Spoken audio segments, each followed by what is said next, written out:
Welcome to Praise, Prayer and Preaching with the Reverend Dr. Keith Garner. We begin our new year at Wesley Mission and sharing an all-staff service where tonight we've dedicated, for those sharing with us at home, dedicated some of those who are leaders within the life of the mission. And we turn to Matthew chapter 5. The church's lectionary draws us to this particular part of the Sermon on the Mount that has much to say. Jesus teaches the disciples the importance of their own life and somehow living out their discipleship and knowing what it is to be part of God's kingdom. The church had then and still today has influence out of all proportion to its size. That's clearly part of the background of these words here. They were a very small group of people. And as Jesus' teaching began to be heard within the life and teaching of those early groups that constituted the early church, they would realize your influence is far stronger than you'll ever imagine. And that thought of influence upon others is one that would have been a great stretch to some of those early Christians. We remind ourselves it was very modest in size as a group of people. Their power of necessity was always strategic influence. The church makes its biggest errors, as does any other community, in thinking that our greatest influence is by banging our drum. Our greatest influence is actually when we use our strategic, kindly influence in our community for the good of others, and I'll return to that. It's somewhat easier for us 2 millennia later to see the impact and relevance of the words that Jesus spoke through the lens of history, but they didn't have a lens of history. And for a small, albeit chosen, selected group of people, it's hard to begin to imagine the reach of these words. You're going to be light, you're going to be salt, you're going to have an influence in the world. What, us? And that thought stretches their minds. And the greatest power we exercise is not a power that's wielded, it's the power of influence. In a year when we're going to be talking later in the year about innovation, but still about advocacy, we recognize that meaningful change is often brought about by this kind of activity in the world in which we live. These words immediately follow the Beatitudes. The Beatitudes, Jesus has given us a pattern of how life might be lived if we live in the light of God's kingdom. And the two preceding verses to the reading that Mark read to us are verses that talk about recognizing the persecution and the opposition and the damage that might well come across a community belonging to him. And there's an inevitability about opposition when you read the New Testament. It doesn't paint a picture that these things will never happen. It says not only will they happen, you ought to expect them to happen, but when you expect them to happen, take seriously these pictures I now share with you. Persecution could have been seen as evidence of belonging to a better kingdom. When you offer something that's better, it gets up people's nose. When you offer a way that is actually right and true, don't be surprised if you're opposed. Don't be surprised if when you speak up for people who don't get spoken up for, people are not going to like that. Now, all those things somehow get wrapped up in what Jesus is really saying to these people. It's a lesson that's been borne out in history across the whole world.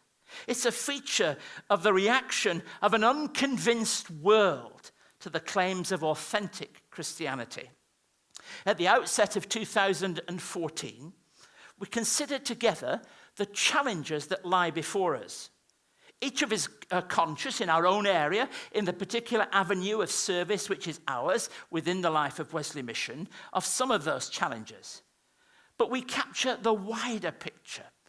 And we know we live in a culture and at a time when we are going to face increasingly challenges in terms of making our witness, of speaking up, of knowing what it is to be a community that stands by truth rather than stands by public opinion. We are a people that are separated not by our actions, but by our calling. Our actions follow the calling. The calling by very nature is a nature to be different. Tom Wright comments that Jesus had in his mind two things to do at one and the same time. Firstly, he had to show the Jews of the day that his movement was already something of the fulfillment of what Israel had believed and longed for. Secondly, he had to show that he and his followers were really living by and also dying by the time Matthew's gospel goes into what we know as a gospel today, dying by what he was announcing. He writes, the tension between these two sometimes seemed fierce, and to his day, many people misunderstood it. We see that Jesus himself held the two together in this one thought: you are the salt of the earth. But if the salt loses its saltiness, how can it be made salty again? It is no good for anything except to be thrown out and trampled underfoot. These are strong words in the New Testament. In the ancient world, salt was valued far more than it is today. In their financial review, if they had such a thing, they would have published and printed it in such a way that it would give you the price of gold, silver, and salt. Because salt was that important. It was valuable. And it's in that context that we hear Jesus speaking about salt.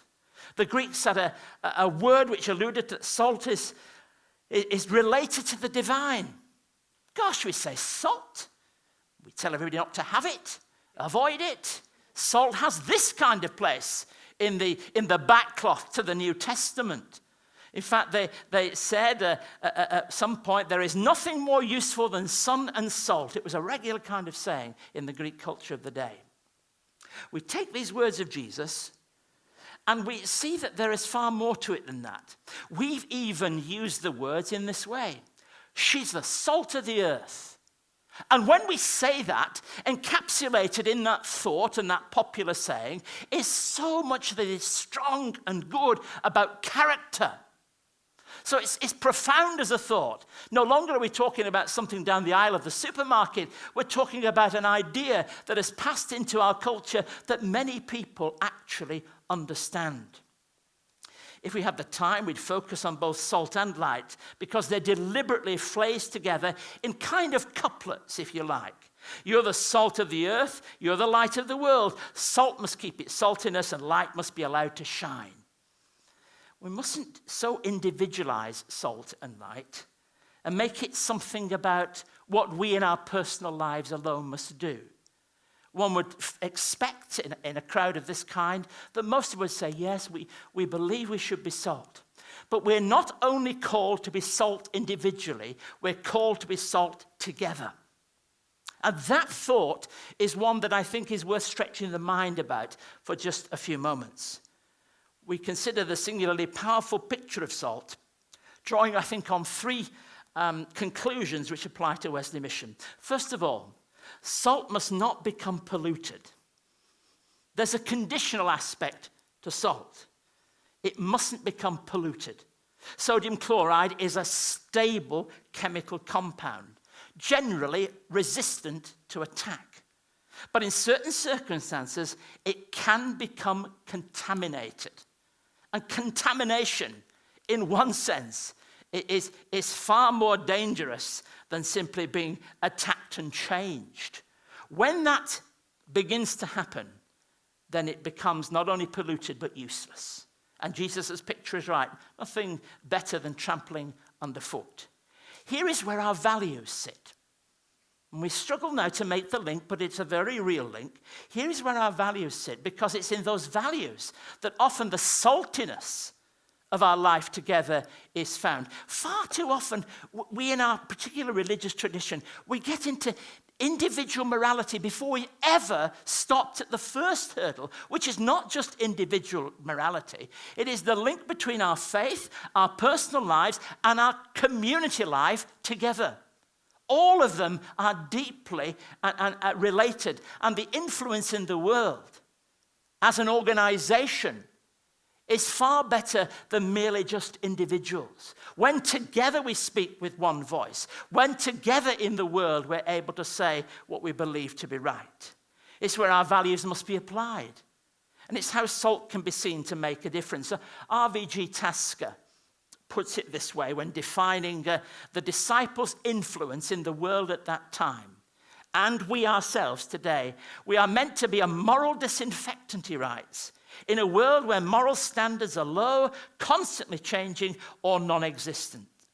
And the relationship between purity and salt is reinforced by the fact that the Jews used salt in their religious activities. So salt is not only observed at a distance, and we say, yes, it's a very important part and component of life at that time, it was intrinsically linked to purity. Salt. The relationship between the two is there. In his popular writings on Matthew, William Barclay, all those years ago, stressed this point. One of the characteristics of the world in which we live is the lowering of standards. Standards of honesty, standards of diligence in work, standards of conscientiousness, moral standards, all tend to be lowered. The Christian must be the person who holds aloft the standard of absolute purity in conduct, speech, and even thought. John Stott, in a later publication of Matthew's Gospel, admitted a mistake. Not many people have the grace to do that when they write a book. But on the particular verse that's here, he actually said, strictly speaking, salt cannot lose its saltiness. Sort of position that we might take. Until a chemist from the Lake District of England wrote him a letter and said, Dr. Stott, you got it wrong this time. And so then in his next book, he acknowledged the mistake and wrote in this particular way. He went on to say that he'd been reminded by a chemist about sodium chloride and says, it's a very stable chemical compound, resistant to nearly every attack, but it can become contaminated. This contamination comes through mixture with impurities where it becomes useless and even dangerous. He went on to write, Christian saltiness is Christian character as depicted in the Beatitudes, committed to Christian discipleship and exemplified in word and deed. Gracious, but right. Salt doesn't just become less than salt. If you leave the salt in the cupboard, okay, it may be impurities in the atmosphere, the air it's in, but generally speaking, that's not the issue. It's when it gets mixed up with other things. And you're already ahead of me starting to think, what does that mean? When our values suddenly become mixed up with the values of a society that is really bent on itself and not others. In a society that's only objective at times appear to be about money. In a society where very often the people at the bottom of the pile are disregarded. In that kind of atmosphere, it's easy to adopt attitudes that are not the ways of the gospel. And we have to be challenged by that truth and understand it and not become that which is polluted. Think of friends and acquaintances and relationships that you have. There are some in whose company it's easy to be good. And there are others who naturally make our conversation and our views of others deteriorate for one reason or another. When together, is our conversation holy and good? Is our planning and thinking, is our perspective on society and the world the best kind of perspective? We are called to preserve so many things. The ongoing nature of the family in Australia. It is going to be one of the most difficult challenges we face because it will be complex, the battle for the family. So many other things will get caught up in it that you'll end up being caught one way or the other. But the defense of the family is worth doing today. Do you believe that? I think it's at the heart of what it means to be a Christian community. But it's more than that. To speak a clear word for the poor and those left behind for the scramble for the top. That political message is around at this time. And if we don't hear it, and if we don't recognize it, and if we're not bold enough to speak out against it, we lose our way completely. It is not about a scramble for the top. It is about being with those at the bottom in such a way as to give meaning and quality to people's lives. This is actually a Jesus thing. His whole ministry was wrapped up in that identity with those on the parameters. And to encourage others to measure life in ways that are not dominated by success. Gosh, aren't we so dominated by success? Why should it surprise us that a world champion swimmer finds himself walking around our city because he has depression? Why should that shock us? Because we have these images in politics, in sport, in a music culture, and fashion and art of success being the mighty thing to follow, when just now and again we get reminded that success is not the only thing to chase. There are better things to chase than that. We're called to be a people whom God shines through, so this light on top of a hill makes sense. We may avoid the analogy about light, but the concept of salt is less easy to avoid. That's why Wright observed. But Israel was behaving like everyone else, with its power politics, its factional squabbles, its militant revolutions. The pervading question must be, how will God keep this world from going bad? How will God keep Australia from going the way of many others? How will God keep us on a line that's right and true? Perhaps at least part of the answer is when his people recognize that they are called to be salt in the world, that we are called to bring saltiness and flavor to life, and all those things that follow. We live increasingly in this different kind of society where it's common practice to see the Christian community and faith as the butt of people's humor. So much so that I have met people in public life who are almost embarrassed to be linked to the Christian church. Embarrassment or not, I have to tell you, we will be here when every political party has gone through the swinging doors again. We will be here when popular culture appears to have taken over and suddenly, at some point, people just get their mind again and see the truth. Let's never be ashamed of what it means to belong at times to a broken, fractured, immature community, but still people's lives that have been mended by Jesus Christ, who still offers the greatest hope for the world in which we live. As people, what does this mean? It means sometimes standing up in the workplace of the community, wherever that might be, never being ashamed of Christ, taking seriously the injunction of Jesus to make a difference amongst others, and demonstrating our oneness as a people. As a large non-government agency, we will have to retain values. Not too long ago, in a context with a very public character whose name I shall not share, I will call her he or she, or him, her or he. And the reality is that talking about services, the words went this way, they ran in this way. Well, you guys are very good. It's lovely to have, the word lovely wasn't in. It's lovely to have you people there to rely on. You're there to care for the other people, but leave the politics to us. And at that moment, at the back of my mind, came the words of Jesus. It is not our job to leave the politics to others. There has never been a time in my 10 years here that we have not had to start speaking up for the poor. And start speaking up and saying to ourselves, let's pull resources in where necessary, but recognize every resource that's pulled in hurts people. Now, the danger of all this, of course, is it's whispered in these corridors. You've got to be very careful what you say. Government policies might be pulled back. You might lose your contract.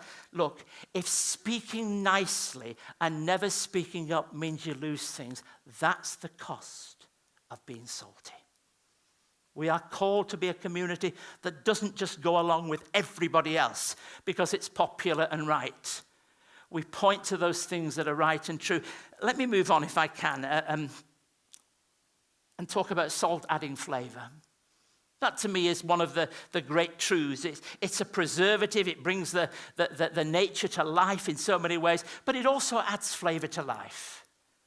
I mean, this is a difficult one because many churches don't add much flavor to life, let me say.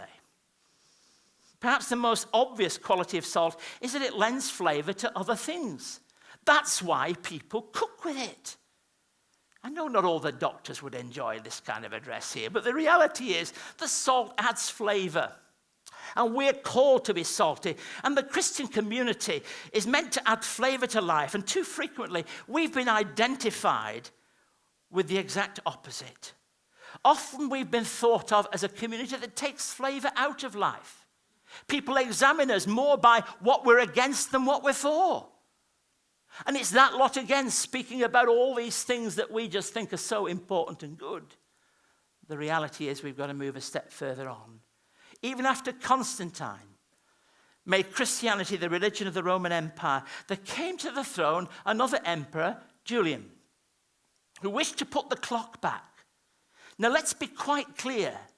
In this debate about morality and priorities and financial objectives, we are not talking about putting the clock back.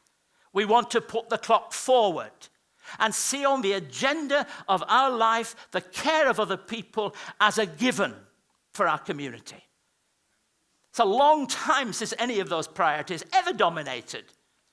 And don't think this belongs to one party or the other, because they both suck at times.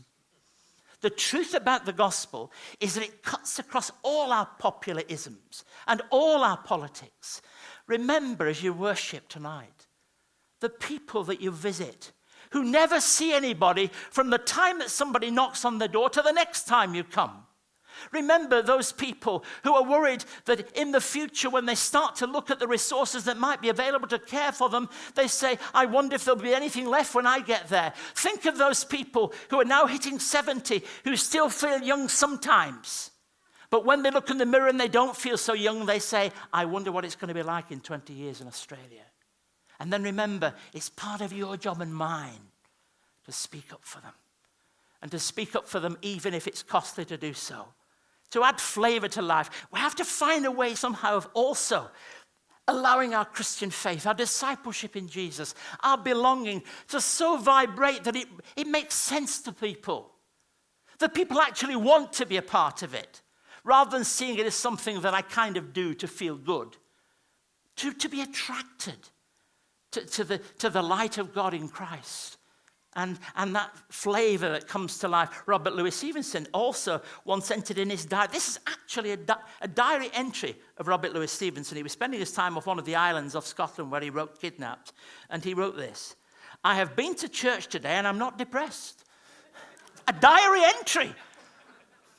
Almost as if, and you know, we could run off these things and we could smile and we could laugh at the church. But I grieve for it. I could weep for it, because the words and what we're about are the life-giving truths that God has given to us for our generation. It's not to be laughed at. It's not to be weak. It's not to be insipid. It's not to be bland. It's to be sparkling and fresh and a word for today. And we have to be part of that. There's a story told, it's a true story. On the morning in 1888, Alfred Nobel, who was the inventor of dynamite, who spent his life amassing a fortune up to that point because of his manufacture and the sale of weapons, awoke and went for the newspaper and found his own obituary. Imagine doing that. He read his obituary. The mistake was a French journalist who, instead of putting his brother's obituary in, who died 2 days earlier, put the one they'd already prepared for Alfred in the newspaper. It was a powerful obituary. The shock was overwhelming. The phrase, the dynamite king, was used in his obituary. He was, of course, far more. A great industrialist, a man who knew what it was to at least even in those early days start to reach out to other people. As far as the general public was concerned, he said, this is how they're going to remember me. None of his true intentions were recognized and given serious consideration. He was quite simply, in the eyes of the public, a merchant of death. And as he read this obituary with a shocking horror, he resolved to change his life in that moment. This would be done, of course, eventually, by the final disposal of all his assets and wealth.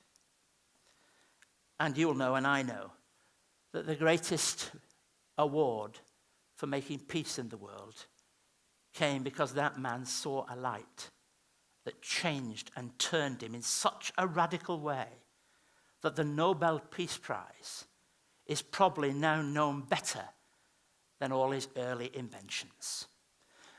That story, for me, tells me what God can do with people's lives. Of course, I can tell the story, and happily do, of the man or woman who comes to Jesus Christ one night in a gospel meeting and gives their heart to Christ. And I can not only tell it, I've seen it, I know it to be true. But for millions of people in our Australian culture, they're never ever going to go to a gospel meeting. They're never ever going to put themselves somehow in that religious atmosphere that makes my story nice. But I know there are millions of Australians who are looking for a better way, who are looking for a way in which their obituary in their minds that might be written could be changed and be something different. And it can be. And by our witness, by our being salty in the world, by Wesley Mission being known with a clarion voice for what is right, for what is true, for the down, the hurt, the poor, the disenfranchised and the marginalized, by doing that, we give people other options. Because priorities can be challenged.